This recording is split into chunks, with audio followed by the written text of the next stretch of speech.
에덴 동산에서 하나님 앞에 불순종의 죄를 범하며 타락하고 말았습니다. 이 타락이라고 하는 것은 매우 무서운 일입니다. 죄로 인하여서 타락한 우리 인생에게는 하나님의 심판이 있었습니다.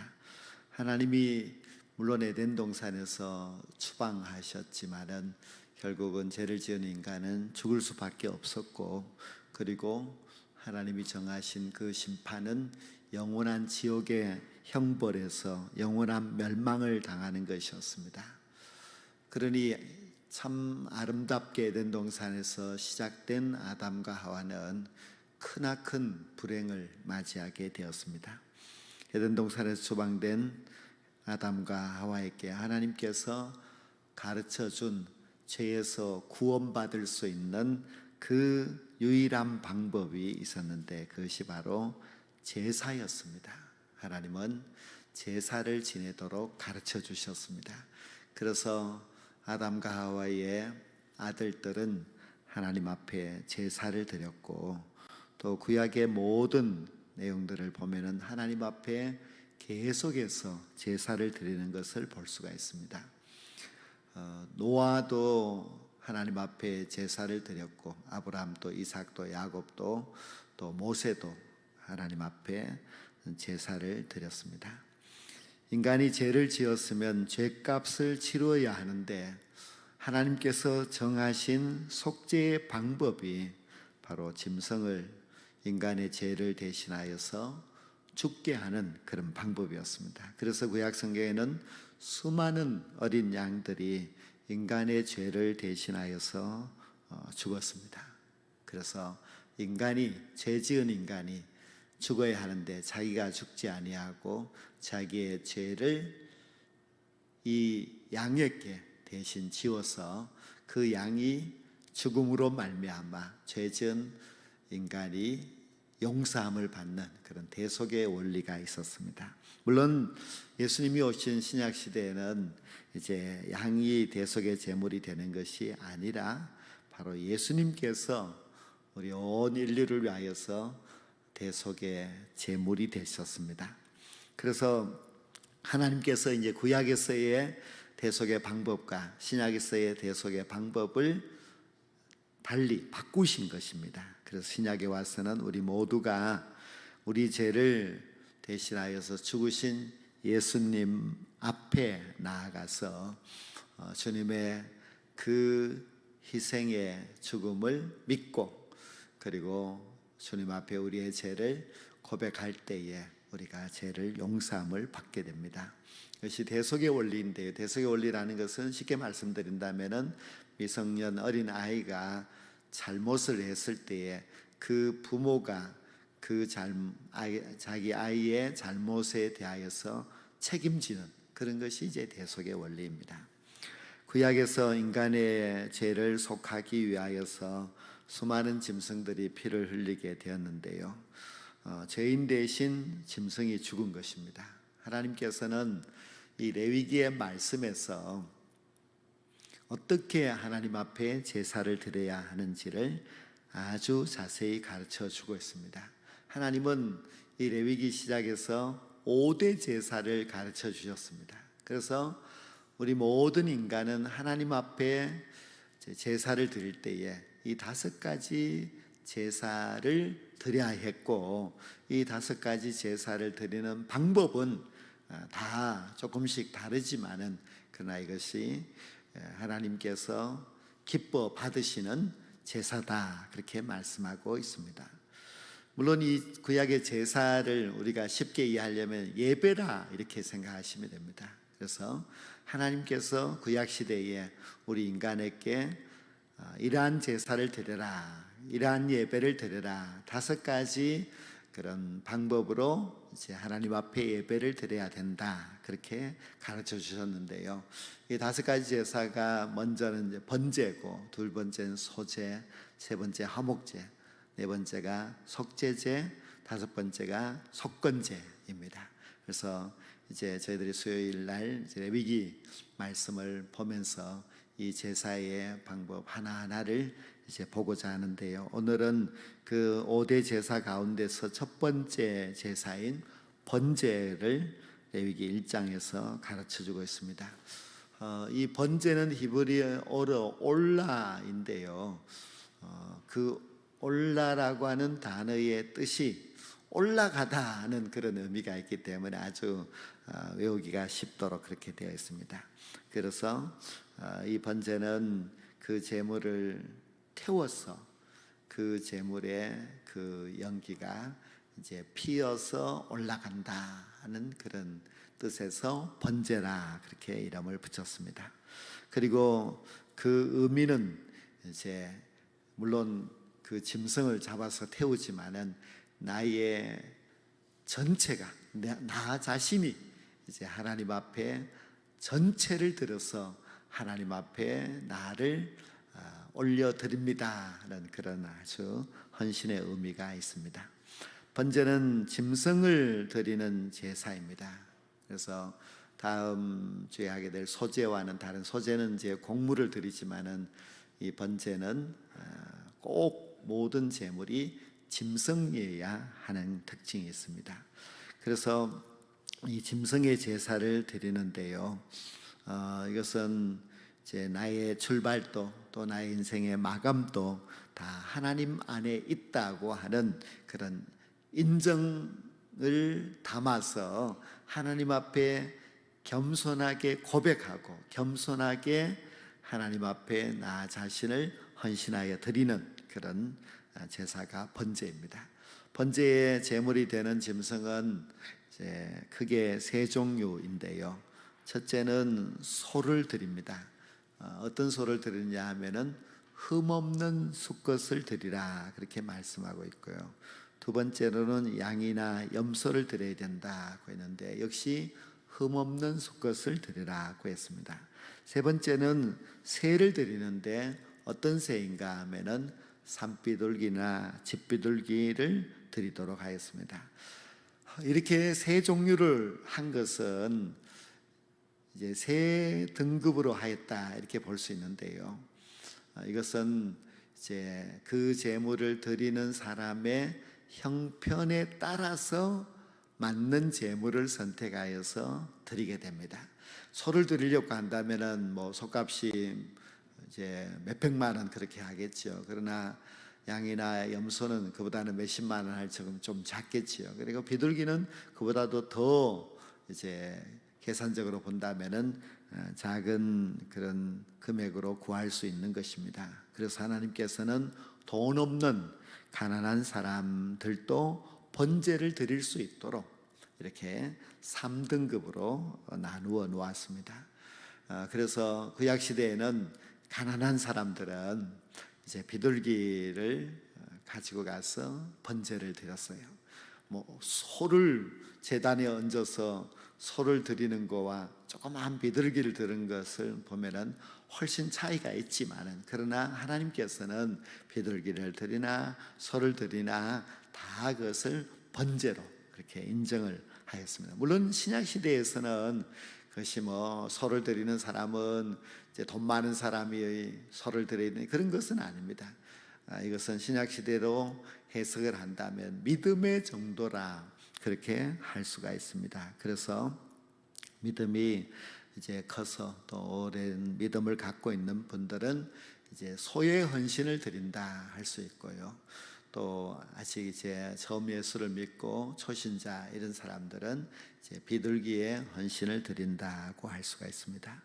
제물로 쓰인 이 짐승의 특징들이 있는데요. 소를 왜 드리느냐? 소는 수고, 희생, 봉사 그리고 노동이라고 하는 그런 특징이 있습니다. 그래서 하나님께서 이 세상에 많은 그런 짐승들이 있는데 그 중에서 소를 이렇게 선택한 것은 소에게는 그런 아주 좋은 의미가 있기 때문에 소를 드리라고 하였습니다.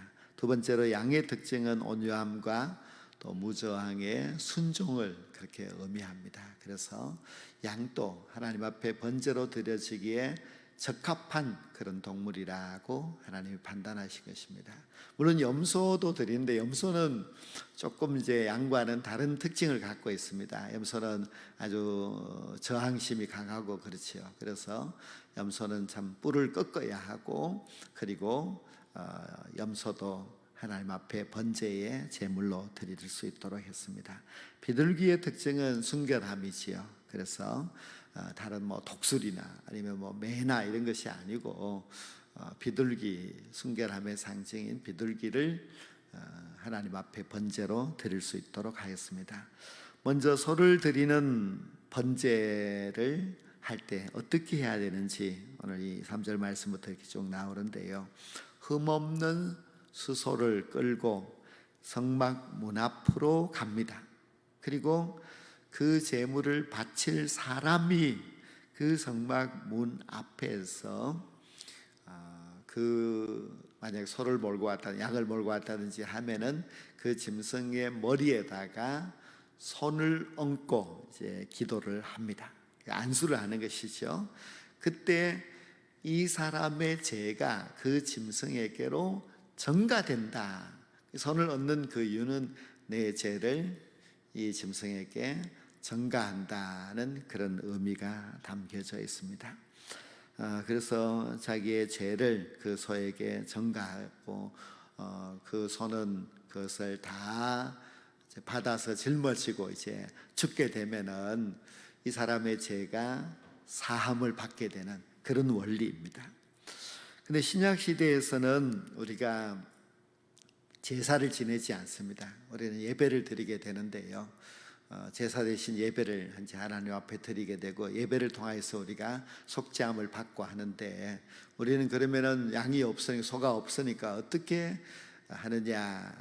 내 죄를 예수님 앞에 나와서 회개해야 됩니다. 우리가 예배 시간에 열처분들이 뭐 주일날은 제 자매의 기도 시간이 있습니다만, 다른 예배 시간에도 우리의 예배를 하나님 앞에 온전히 드리기 위해서는 일찍 나오셔서 먼저 회개하는 시간을 가지는 것이 필요합니다. 그 회개의 고백을 통하여서 나의 죄를 주님 앞에 맡기고, 그리고 나는 이 예배를 통하여서 제사함을 받게 되고 그렇습니다. 구약 시대에는 소에게 머리에 얹고 손을 얹고 했습니다만, 지금은 그런 것이 없으니까 우리는 기도로서 내 죄를, 나의 죄를 대신하여서 죽으신 예수 그리스도께 내어놓고 회개함으로 말미암아 우리가 속죄함을 받게 됩니다.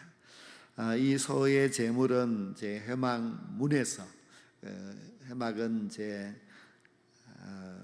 바깥 문이 있는데요. 그 문에서 이 가지고 온 사람이 이제 잡게 됩니다. 가죽을 벗기고 또 각을 뜨고 내장을 씻은 뒤에 통째로 그 번제단 위에다가 얹어서 이제 몽땅 태우게 됩니다. 물론 이제 그 제물을 얹기 전에 나무를 그 번제단 위에 이제 벌려놓고 불을 붙이고 그 위에다가 이제 제물을 얹어서 태우게 되는데요. 그것을 태우면은 이제 뭐 소가 탄다면은 뭐 한참 타겠지요. 물론 나무도 더 많이 이제 얹어 놓아야 되겠습니다. 그래서 그 제물이 몽땅 타서 그 연기가 하늘로 이제 올라가게 될 때에 이것이 하나님께서 기쁘시게 받으시는 그런 번제의 제사가 되게 됩니다. 하나님이 기쁘시게 받는다고 하는 것이 참 중요합니다. 우리가 가인의 제사 하나님께서 기쁘게 받지 않으셨지요. 아벨의 제사는 하나님께서 기쁘게 받으셨는데요. 우리의 모든 예배도 하나님이 기쁘게 받으시는 예배가 되어야 성공적인 예배가 되는 것이지, 하나님이 기쁘게 받지 않는다면 우리의 예배가 괜히 헛수고만 하는 그런 예배가 될 수가 있습니다. 번제로 바쳐지는 그 이제 내용물에도 의미가 그렇게 있습니다.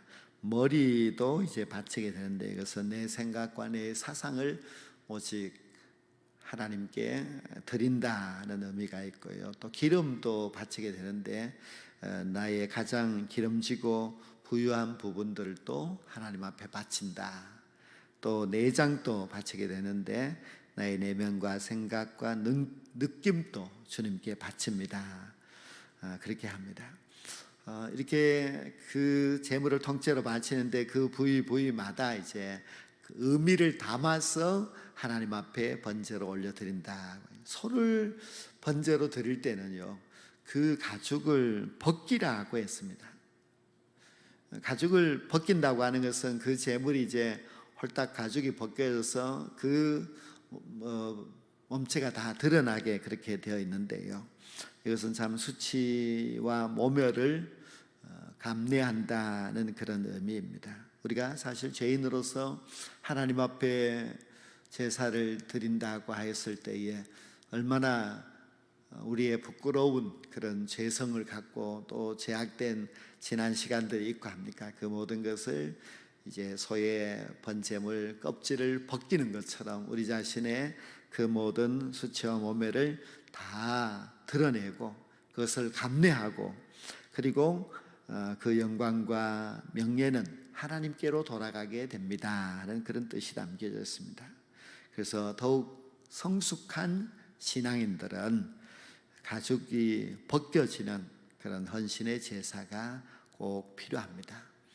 다음 번제에서 이제 두 번째는 양과 염소를 제물로 드리게 되는데요, 이것도 역시 그 제물을 드릴 사람이 그 제물을 짐승을 끌고 와서 역시 제물 위에다가 안수를 하고, 그리고 짐승을 잡는 그 위치가 조금 다릅니다.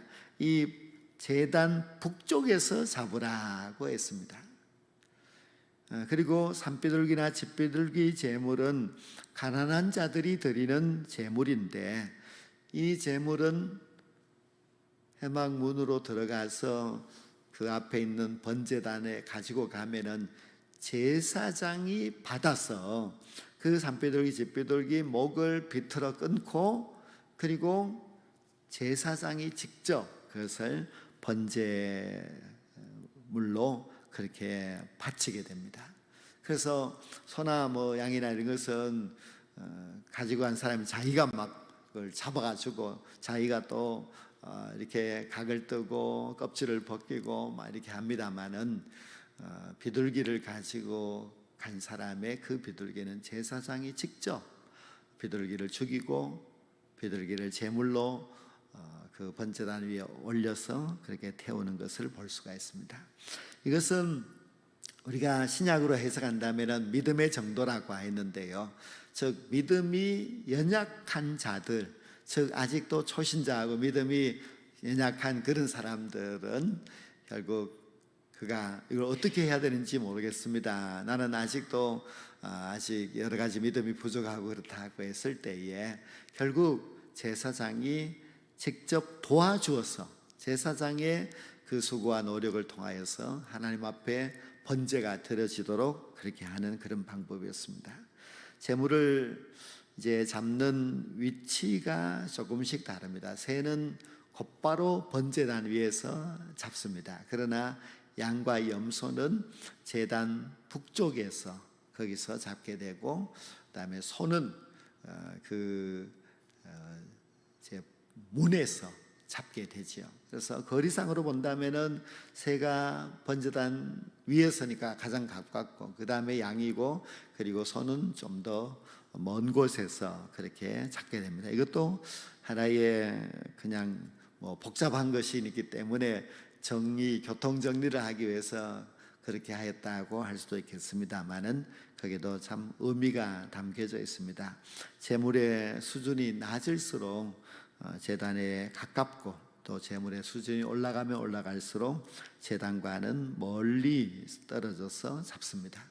그래서 어린 초신자들은 교회 안에서의 헌신과 희생을 그렇게 하지만은, 그러나 성숙한 신앙의 사람들은 교회 안에서 뿐만 아니라 교회와 멀리 떨어진 곳에서도 헌신이 있어야 되고, 또 참된 신앙인으로서의 그 모습을 잘 보여주어야 한다는 뜻입니다.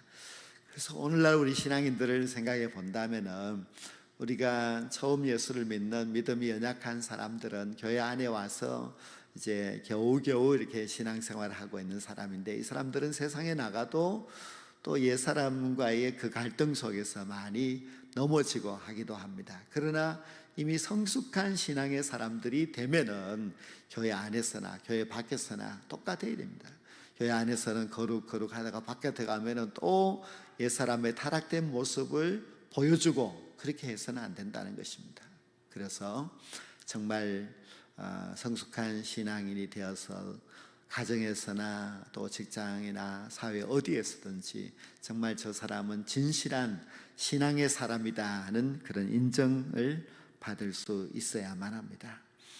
새는 재상이 직접 잡아줌으로써 믿음이 연약한 성도들은 목회자의 도움을 받아서 헌신된 삶을 살아갈 수 있지만은, 이미 믿음이 성숙한 성도들은 목회자의 도움이 없어도 스스로 자기 신앙을 지켜나가고, 또 누가 보지 않아도 세상 속에서 참된 그리스도인의 모습으로 살아갈 수 있어야만 합니다. 그래서 우리의 신앙이 정말 새의 그 수준에서 양의 수준으로, 그리고 또 소의 수준으로까지 이제 한 단계 한 단계 올라가게 될 때에 우리의 신앙이 더욱더 성숙한 그런 신앙의 모습이 될 수가 있습니다. 오늘 첫 시간에 번제에 대해서 말씀을 드렸는데요, 이 번제는 하나님이 기쁘게 받으시는 그런 정말 향기로운 그런 제사입니다. 그리고 번제는 나의 모든 것을 온전히 하나님 앞에 드립니다 하는 그런 헌신의 의미가 담겨져 있습니다. 그리고 제물은 소와 또 양이나 염소, 그리고 비둘기, 이렇게 해서 약간 이제 그 시대에 사람들의 그 재력에 따라서 다르게 이제 제물을 바칠 수 있도록 하였습니다. 그러나 그 모든 헌신이 다 같이 하나님 앞에 드려지는 그런 귀한 헌신이고요. 그리고 그 제물을 바치는데도 의미가 담겨져 있고 그렇습니다. 그러나 가장 중요한 것은 우리가 번제를 통하여서 하나님의 속죄를 받는다 하는 것이고, 우리는 예배를 통하여서 하나님께로부터 속죄함을 받게 되고, 그리고 거룩한 하나님의 백성으로 이제 변화된 삶을 살아갈 수가 있습니다. 그래서 얼마나 예배가 중요한지 모릅니다. 우리 예배의 성공이고 내 신앙의 성공이고, 내 예배 한 시간 한 시간이 하나님 앞에 온전히 드려지게 될 때에 하나님께서 우리를 정말 기쁘게 받으시는 그런 삶이 될 수가 있습니다. 그리고 이 비둘기와 양과 소의 차이점이 있는 것처럼 우리 신앙에서도 아직도 어린 신앙, 또 성숙한 신앙인이 차이가 있는데요, 점점 더 성숙한 신앙인이 되기 위해서는 우리가 교회와 멀리 떨어진 이 세상 속에서도 그리스도인으로서, 하나님의 종으로서 멋지게 살아가게 될 때에 하나님께서 정말 기쁘게 받으시는, 기쁘게 협량하시는 그런 산 제사를 드리는 진정한 그리스도의 제자가 될 수 있습니다. 그래서 우리 모두가 점점 더 성숙한 신앙의 사람들로 나아갈 수 있게 되기를 간절히 원합니다.